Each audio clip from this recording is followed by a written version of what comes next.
لا إله إلا الله وحده لا شريك له وأشهد أن محمدا عبده ورسوله الذي لا نبي بعده. Bersyukur kita pada Allah Subhanahu wa taala yang mana Allah masih memberikan kita kesehatan sehingga kita dapat bertemu di ruangan ini dalam kegiatan diseminasi aksi nyata nomor 1.4 budaya positif.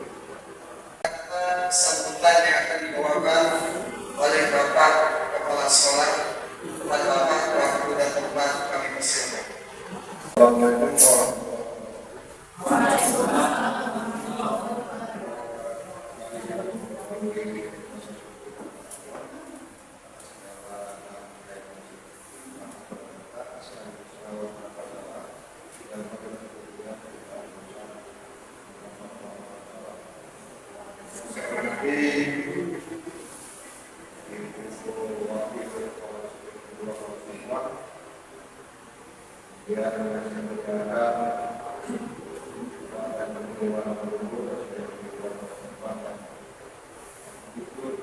Berhadir pada diseminasi aksi nyata dari program modul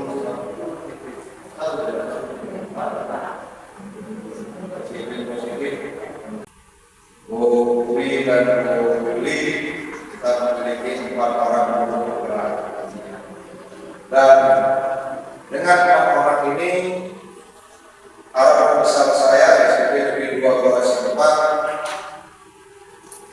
melajunya lebih kencang, karena kalau mobil rodanya 4 kan kencang dia nggak bisa berjalan jauh kan gitu, karena sudah 4, 2 laki-laki 2 perempuan, agaknya kombinasi yang ideal untuk memajukan SMP Negeri 2 Goa Simatang ini.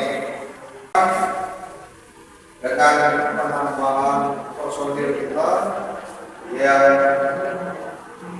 mengikuti program penggerak ini dan ditambah dengan beberapa energi baru, mudah-mudahan sampai di Goa Simatang akan semakin mengalami kemajuan di bidang itu, dan juga dari waktu ke waktu terus berupaya meningkatkan diri.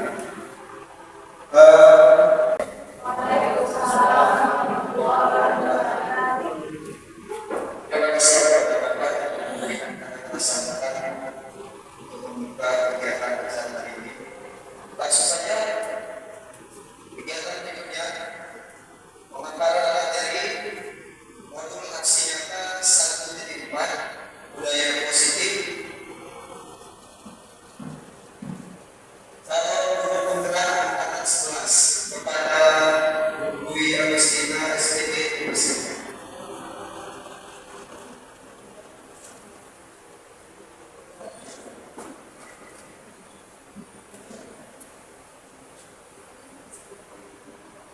Terima kasih, saya ucapkan kepada moderator yang saya, dan terima kasih juga saya ucapkan kepada Bapak Kepala Sekolah yang telah memberikan sambutannya siang hari ini untuk mempersembahkan. Saya akan memaparkan materi informasi aksi nyata modul 1.4 budaya positif. Nah, agar Bapak Ibu bersemangat, saya dulu membacakan sebuah kalimat. Ya, jadi kita catat ya. Orang pagi kali lagi berbuka. Karena ini mencari otak. Assalamualaikum, saya ucapkan semoga berkat kita dapat.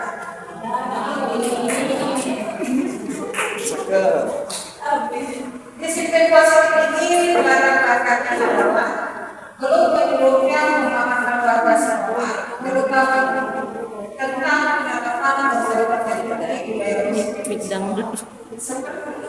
Disiplin positif, motivasi perilaku manusia, positif kontrol diri, penguatan keyakinan jelas atau sekolah, dan penerapan dari diskusi. Nah,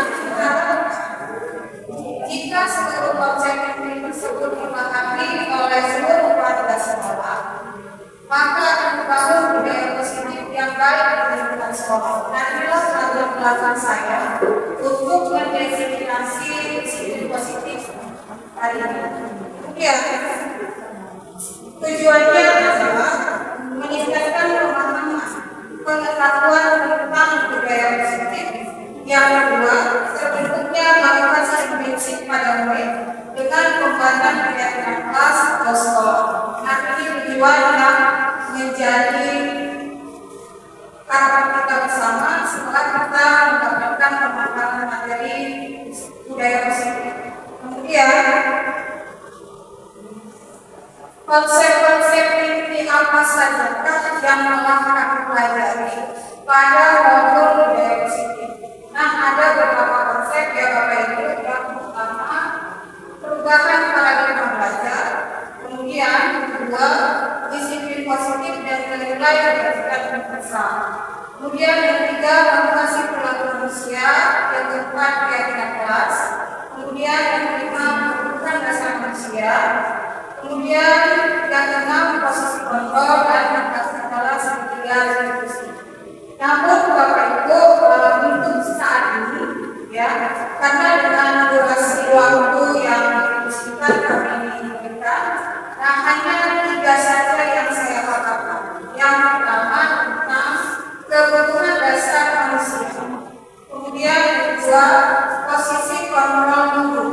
Nah yang ketiga adalah segitiga revolusi.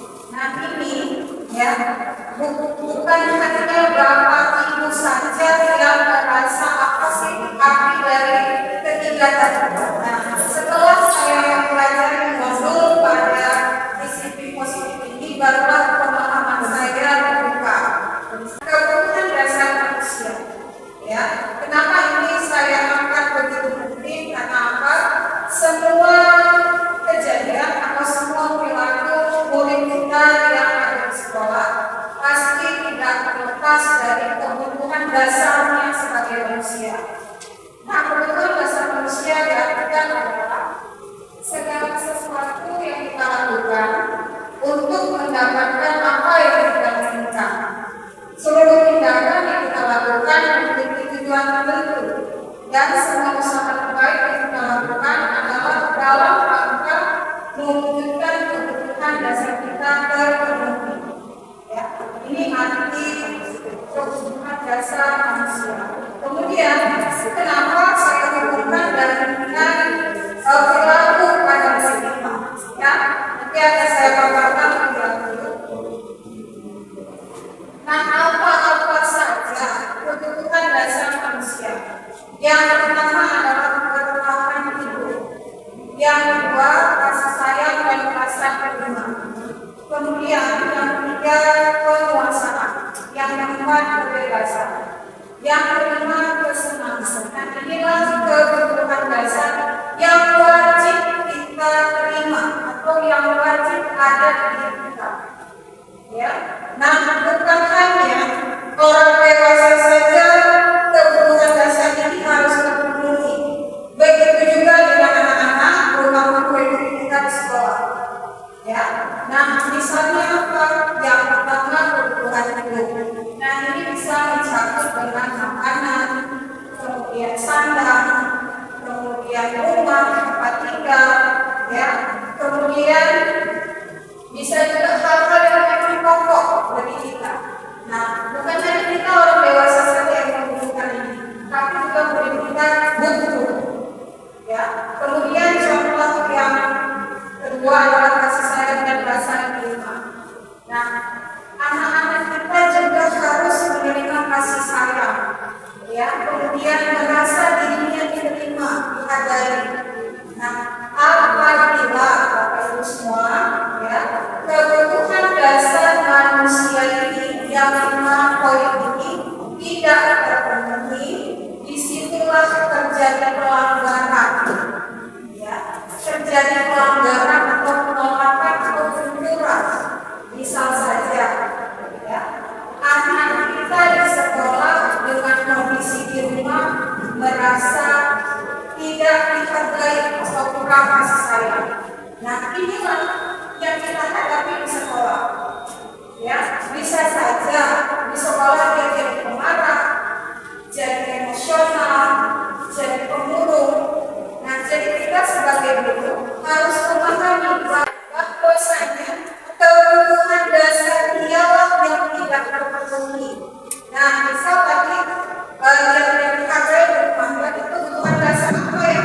pasangan yang kasih sayang.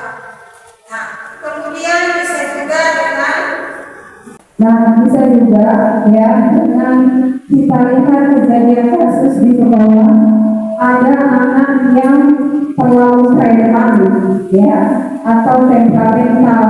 Nah, ini dia kurang di mana? Ya, kebutuhan dasar mana yang kurang? Nah, kebutuhan dasar mungkin dikasih sayang dan juga kebebasan serta kesenangan. Nah, hal-hal inilah yang tanpa kita sadari Bapak Ibu, kebutuhan dasar yang kurang inilah yang tidak mereka terima, nah menjadi pelanggaran atau menjadi benturan, ya. Nah, itulah yang menyebabkan dia merasa dirinya mungkin bosan, mungkin tidak dihargai, mungkin menjadi pemalas atau yang lain sebagainya. Nah, jadi ini poin penting kenapa saya mengambil item yang paling penting adalah kebutuhan dasar manusia. Kemudian, ya, disiplin positif konsep inti yang kedua adalah 5 posisi kontrol restitusi. Nah, alasannya mengapa yang kedua saya mengambil 5 posisi kontrol restitusi. Ya, jadi Bapak Ibu, kalau kita berhadapan dengan benturan atau masalah ya dengan siswa kita, nah apa langkah sebaiknya yang dilakukan guru? Nah, untuk memahami situasi tersebut, nah kita harus mengetahui posisi kontrol restitusi kita di bagian yang mana. Ya, jadi kita tahu menjawab permasalahan yang terjadi pada diri kita atau diri murid. Nah, di sini ada yang pertama sebagai penghukum, kemudian membuat rasa bersalah, kemudian sebagai teman, yang keempat sebagai pemantau, nah yang terakhir adalah sebagai manajer. Nah, Bapak Ibu, mungkin dengan saya sajikan sebuah video posisi kontrol restitusi lebih memberi Bapak Ibu pemahaman lebih dalam. Ya, mari kita simak videonya. Kontrol itu adalah 1. Posisi penghukum, 2. Posisi pembuat rasa bersalah, 3. Posisi teman, 4.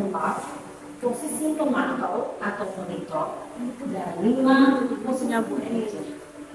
Untuk lebih memahami posisi tersebut, mari kita saksikan kasus yang melambangkan sebuah pemimpin sekolah dan melihat bagaimana kelima posisi kontrol dalam menghadapi masalah tersebut.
Posisi penghukum biasanya berbicara dengan nada tinggi, menghardik, menunjuk-nunjuk, menyakiti, dan menyindir. Hukuman bisa berupa fisik maupun psikis. Ibu dan bapak guru hebat. Dampak yang terjadi pada murid ketika guru berada pada posisi penghukum adalah murid cenderung akan memberontak, bahkan berupa dendam.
lain kali jangan bikin ibu susah lagi ya nak ya.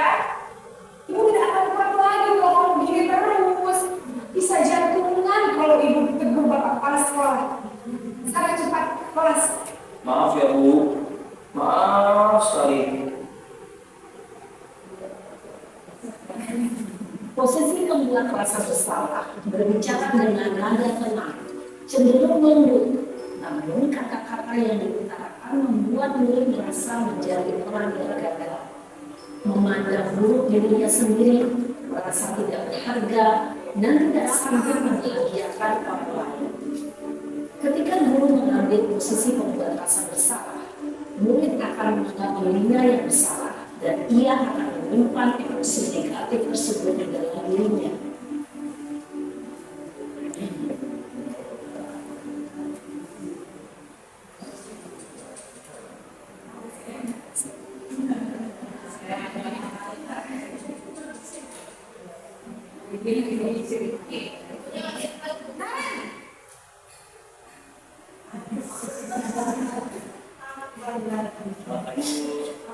Wah, sudah jam berapa ini nak?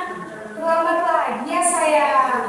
Iya Bu, habis ibu saya membangunkan saya Bu. Kamu malah menyalahkan ibu kamu. Kamu kan yang akan larinya paling kencang. Kok terlambat sih? Iya Bu, saya memang mau bangun tadi. Jadi biarpun saya lari kencang, tetap nggak kencang Bu. Ya sudah sana, nanti lain kali larinya lebih kencang lagi ya. Biar gak terlambat lagi. Bikin seneng ibu, demi ibu. Bisa kan? Bisa Bu. Ya sudah sana masuk kelas. Ibu beresin urusan absen kamu. Kamu ini ada-ada saja. Dalam sesi teman, guru berbicara dengan nada suara ramah, akrab, cenderung bersenda gurau untuk menjaga suasana tetap santai. Murid akan merasa senang, aman, dan akrab dengan guru. Identitas yang tercipta adalah identitas sukses atau berhasil. Namun, perlu diingat, karena ini masih dorongan eksternal, maka ada faktor ketergantungan dari murid kepada orang tertentu. Di sini guru absennya, sehingga di lain waktu murid bisa berperilaku baik, namun hanya kepada orang-orang tertentu saja.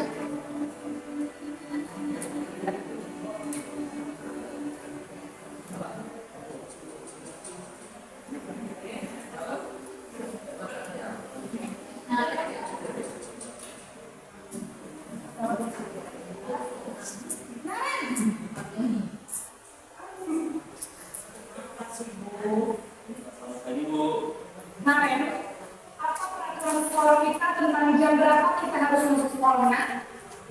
kita harus di sekolah jam 7 Bu. Iya betul, sekarang sudah jam 7.20. Naren sudah tahu konsekuensinya jika terlambat hadir. Paham Bu, saya harus tinggal kelas pas jam istirahat selama 20 menit. Iya benar, konsekuensinya demikian. Jadi nanti jam 9.30 pas istirahat, kamu harus tinggal di kelas, kerjakan tugas tambahan untuk ketinggalan kamu, ya? Baik Bu. Posisi pemantau mengandalkan penghitungan atau data untuk mengontrol murid. Guru mengarahkan murid berdasarkan peraturan dan konsekuensi. Seorang pemantau menunjukkan bahasa tubuh dan ekspresi wajah yang datar dan cenderung formal.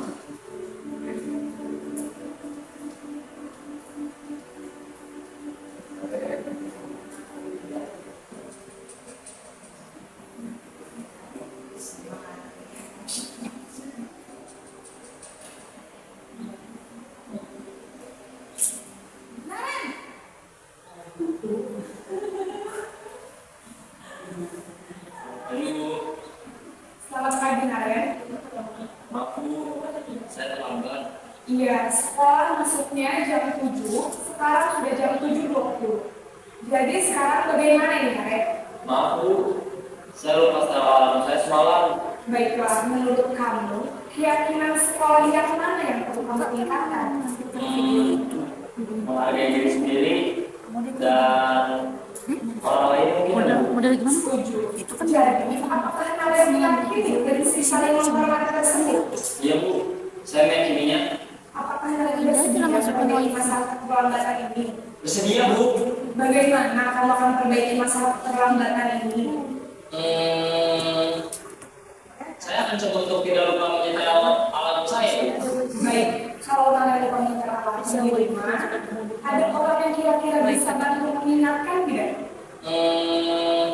Ada Bu, kata saya, Kak Emma. Ada lagi selain KM? Selain Kak Emma, ada ibu saya. Baik, jadi yang mengingatkan kalian adalah Kak Emma dan ibu kalian. Kira-kira akan mulai saya alami kapan nih kalian? Setelah pulang sekolah, akan segera saya lakukan. Baik, jadi Naren akan setel alarm untuk bangun besok pagi dan akan diingatkan oleh kakak dan ibu dan Naren ya. Ada lagi yang mungkin perlu dilakukan Naren agar tidak terlambat bangun lagi. Tidak ada Bu. Baik Naren, terima kasih untuk kerjasama kamu. Sekarang kamu perlu kembali ke kelas 12. Baik Bu, terima kasih. Posisi manajer adalah posisi kontrol. Sarankan untuk pemimpin yang memiliki sikap disiplin yang positif, yaitu murid yang memiliki bertanggung jawab dan dapat memecahkan masalah.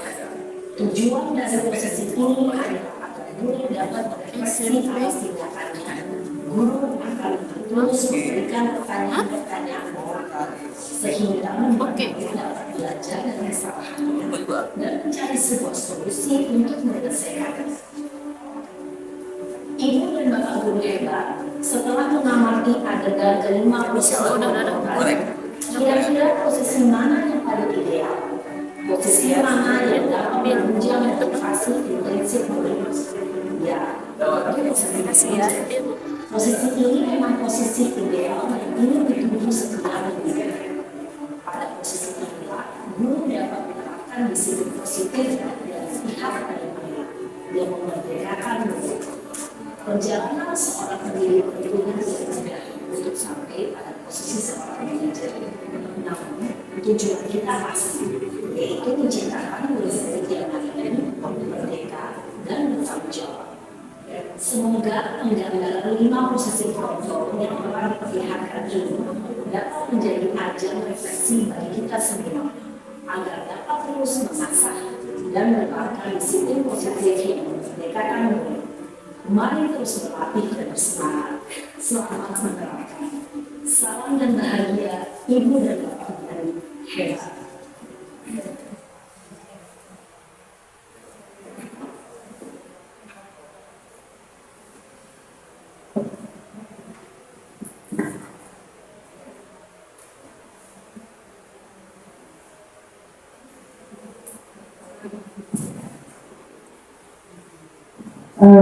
Bapak Ibu telah kita saksikan bersama ya video tentang 5 posisi kontrol seorang guru. Nah, jadi diharapkan kepada Bapak Ibu semua dan juga saya pribadi, kita sama-sama belajar menjadi posisi kontrol seorang manajer. Ya, kenapa? Ini akan membuat murid kita lebih bertanggung jawab. Nah, apa yang harus kita hindari yaitu posisi kontrol sebagai seorang penghukum dan juga pembuat rasa bersalah. Nah, dari tayangan video tadi, Bapak Ibu telah melihat ciri-ciri masing-masing posisi kontrol. Nah, ciri penghukum tadi ya, yang selalu marah-marah, kemudian ciri sebagai pembuat rasa bersalah dengan kata-kata yang lemah lembut, namun ya membuat murid kita merasa gagal. Nah, kemudian tadi ada sebagai pemantau. Pemantau ini kita harus berdasarkan data. Jadi kita harus pantau terus murid kita. Nah, ini mungkin masih ada kekurangan. Kemudian sebagai teman.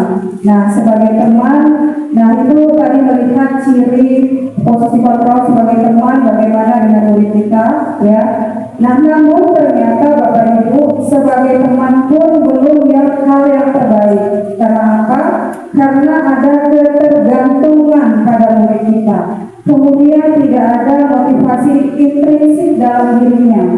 Ya, kalau kita memberi posisi kontrol sebagai teman, berarti dia mendapatkan motivasi secara eksternal, bukan berasal dari dalam dirinya. Mungkin permasalahan akan terjawab kalau kita posisi kontrol kita sebagai seorang guru, namun ada juga kekurangannya. Nah, yang terbaik adalah posisi kontrol kita sebagai seorang manajer. Nah, tadi Bapak Ibu telah melihat bagaimana langkah-langkah posisi kontrol seorang manajer. Nah, di situ kita lihat tayangannya murid dengan guru berdialog secara terbuka, kemudian ditanyakan ya penyebabnya apa, kemudian ditanyakan juga penyelesaiannya dari diri murid sendiri, kemudian keyakinan dia juga kita pertanyakan. Nah, jadi itulah yang menimbulkan motivasi intrinsik dalam dirinya. Nah, jadi sama-sama kita belajar Bapak Ibu, semoga kita menjadi seorang guru dengan posisi kontrol seorang manajer. Nah, kemudian ya konsep inti yang ketiga, konsep inti yang terakhir yang saya bahas adalah segitiga restitusi. Nah, sama seperti gambarnya segitiga. Apa sih artinya? Ya, nah segitiga restitusi ini dapat kita pergunakan di saat kita menjelaskan atau menjawab permasalahan yang terjadi pada murid kita. Nah, di sini ada gambar segitiga. Nah, langkah restitusi yang pertama adalah menstabilkan identitas, kemudian langkah kedua adalah validasi kebutuhan, kemudian yang ketiga adalah menanyakan keyakinan.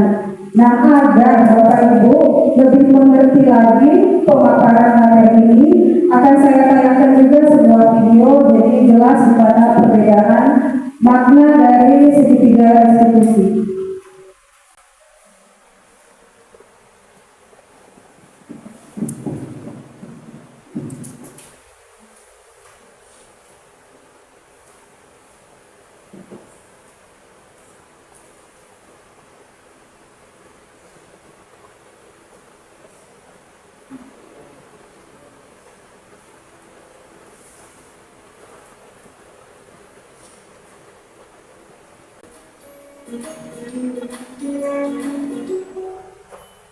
Salam dan bahagia Ibu dan Bapak Guru hebat. Pada video kali ini kita akan membahas tentang salah satu program disiplin positif yang diterapkan di lingkungan sekolah yang dikenal dengan nama restitusi. Diharapkan guru dapat menerapkan posisinya sebagai manajer dengan mengajukan pertanyaan-pertanyaan bermakna yang dapat membuat murid menjadi lebih percaya diri, bertanggung jawab, dan mandiri.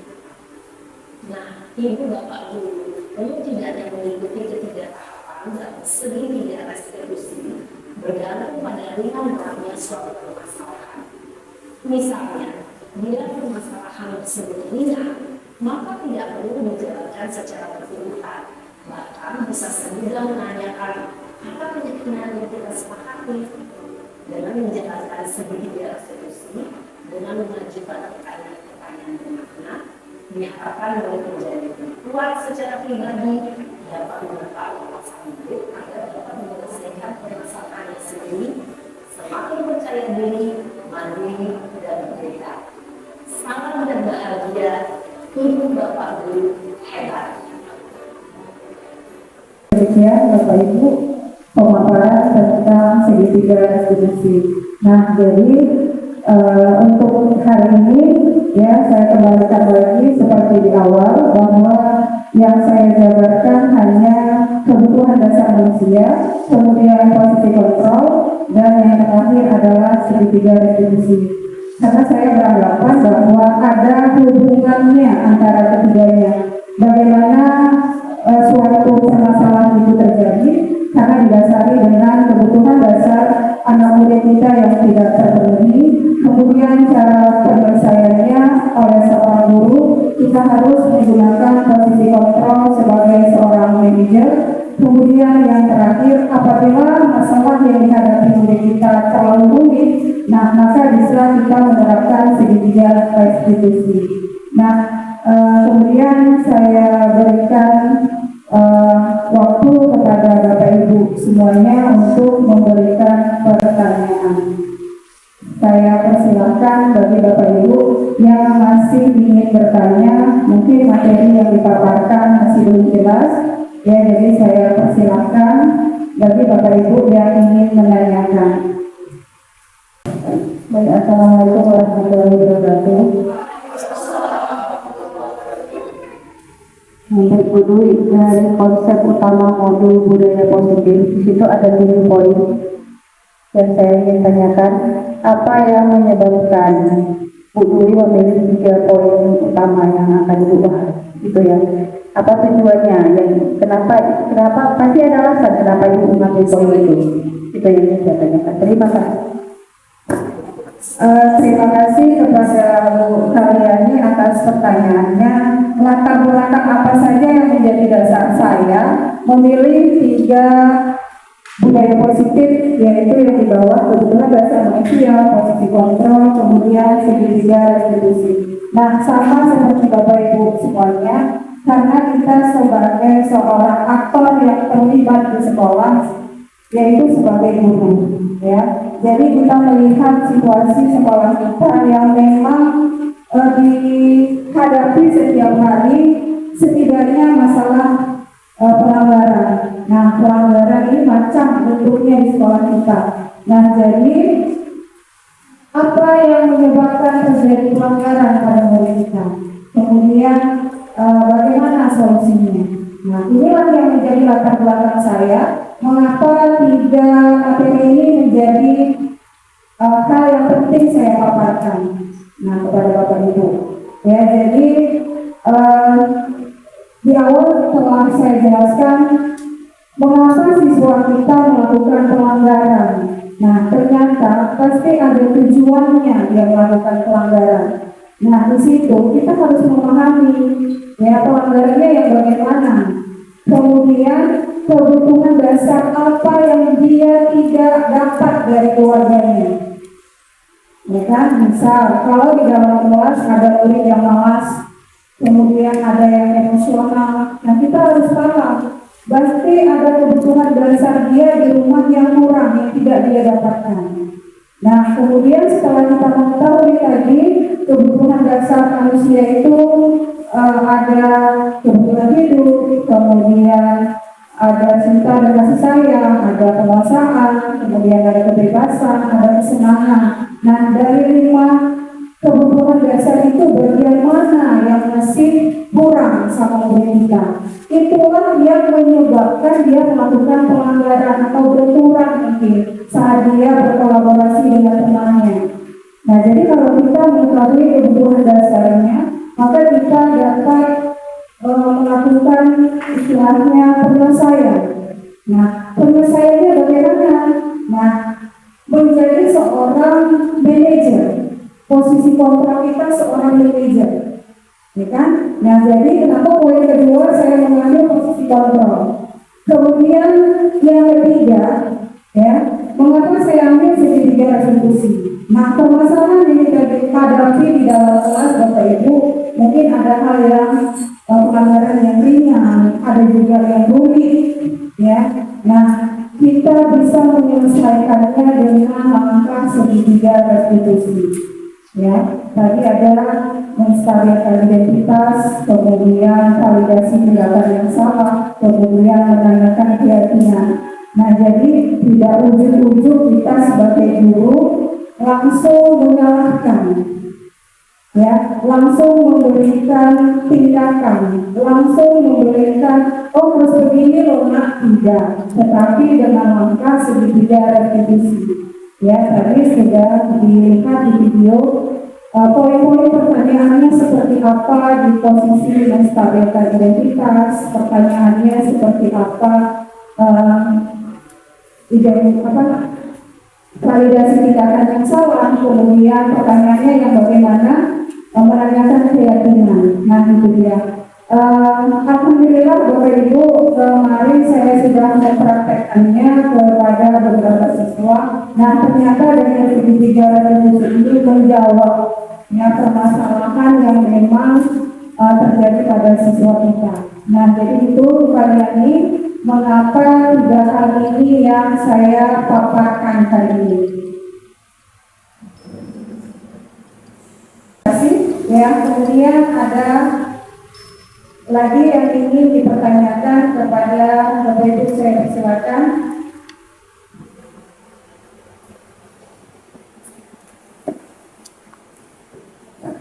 Assalamualaikum warahmatullahi wabarakatuh.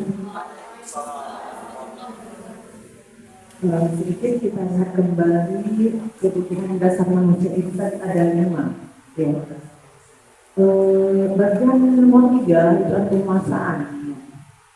Saya mau minta contoh satu itu kaitannya contoh dari penguasaan itu ke segitiga restitusi itu apa kira-kira bentuknya?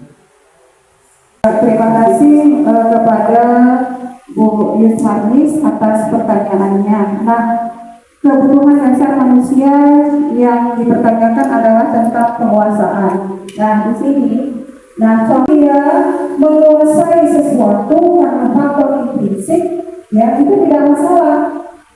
Ya, berarti pada dirinya sudah ada dorongan untuk mencapainya. Nah, kemudian dalam dirinya sudah bisa memahami jawaban-jawaban atas permasalahan yang terjadi jika siswa kita mempunyai motivasi intrinsik dalam diri dia. Namun, kalau penguasaannya ya disebabkan oleh faktor eksternal, inilah yang harus kita pahami. Ya, faktor eksternal itu bisa saja dia mencapai sesuatu, dia merasa puas, tapi berdasarkan dari luar. Nah, itu yang berbahaya. Ya, nah saat ini banyak terjadi Bapak Ibu, kondisi siswa kita, dia merasa seperti dia kalau contohnya saja siswa kita yang berprestasi, ya, tapi prestasinya itu dia dapatkan dari faktor eksternal. Bukan dorongan, memang keberhasilan itu dari diri sendiri, tapi dari luar, ya dari luar. Nah, itulah yang harus menjadi perhatian kita bersama, ya. Dari luar itu dampaknya banyak faktor eksternal. Bisa yang menguntungkan dan bisa juga yang merugikan. Nah, apa hubungannya dengan segitiga restitusi? Kembali lagi, jika memang siswa kita tadi melakukan kesalahan, ya karena dari penguasaan dia yang tidak bisa baik, misalnya penguasaan dia juara 1, tapi dia bertentangan, dia merasa sombong, ya dia merasa sok jago. Nah, itu kan akan terjadi benturan nanti akhirnya saat dia berkolaborasi dengan murid yang lain. Nah, dari sinilah kita bisa menyelesaikan masalahnya menggunakan segitiga restitusi. Nah, seperti itu ya, Bu Yus.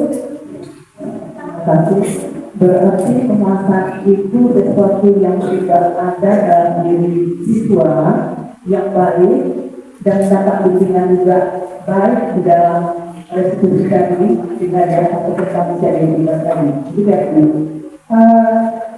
Jadi 5 posisi kebutuhan murid tadi bagian penguasaan kita harus tahu dulu. Kita mengetahui penyebab akar masalah dia dari mana, kebutuhan dia yang mana yang kurang di dalam keluarga ini. Nah, jadi kalau terjadi benturan, barulah kita melakukan penyelesaian masalah secara segitiga restitusi. Seperti itu, Ibu. Terima kasih untuk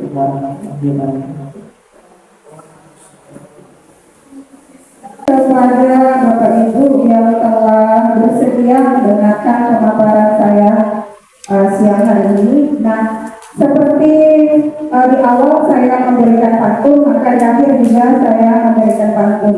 Ya, jadi saya mohon sakitnya kali ini buat rambutan terasa basi. Hilang sudah semua nutrisi. Berakhir sudah presentasi saya. Assalamualaikum warahmatullahi wabarakatuh. Waalaikumsalam warahmatullahi wabarakatuh. Baik, itu ya luar biasa. Terima kasih kepada pemateri kita yang telah memaparkan tentang budaya atau tentang disiplin positif tepatnya, yang sangat materi yang sangat menginspirasi. Jadi dari dua penanya tadi menandakan bahwasanya masih banyak hal yang perlu kita gali kembali dari materi. Intinya seorang guru tidak boleh berhenti dalam belajar, maka nanti kita di sini akan belajar kembali bersama guru yaitu calon guru penggerak angkatan 11. Oke, mungkin cukup sekian materi hari ini. Saya selaku moderator. Mohon maaf apabila ada kesalahan. Bila taufiq wal hidayah. Assalamualaikum warahmatullahi wabarakatuh.